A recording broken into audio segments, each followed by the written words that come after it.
karon maghimo ta for today's video og chicken cordon. So ang akong chicken cordon is lahi ang pamaagi nako. Ako sa siyang gitimplahan daan. So ang ako dang gibutang ani kay magic sarap og gamayng asin og paminta.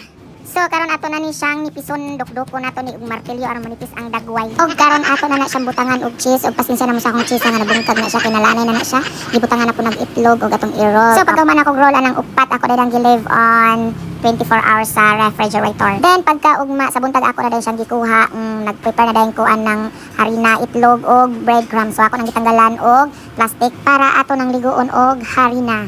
So naguman sa harina, diha na dahil sa itlog, liguon na dahil itlog. Then pag human sa itlog mga los, ato na po siyang liguon sa breadcrumb. So pag human anang isa mga los, dito na po ta sa ikaduha, nagligo na po ko sa harina. Pag human anak mga los, itlog na po, iligo na to sa itlog. Sunod breadcrumb na po, hantod mahuman ta sa upat ka chicken cordon bleu. Lami kay na mga lods. Basta homemade, ikaw mismo ang magluto o magawaan na. So imo gina siyang butangan og palami gid no. Lami na kayo. So init na ta og mantika since ready na ang atong breadcrumb og ato nang ilunod kay init naman siya mga lods. So diara ang atong breadcrumb ato nang gipreto kung wala mo'y oven diha. So kanira ang atong buhaton preto-preto lang ni. So mas lami ni siya.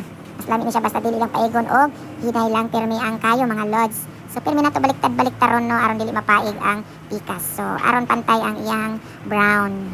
So ingon ana lang mga lods no, baliktad lang para ang iyang pagka golden brown is lami kaayo. So ingon ana ra na siya baliktad ron lang nato mga lods no antod mahimo siyang dark brown or golden brown basta ang importante is maluto ang sa sulod mga lods no. Kaysa kung imong pakusgan ang kayo unya mapaig na ang breadcrumb no. So ang importante is luto pod ang sasulod.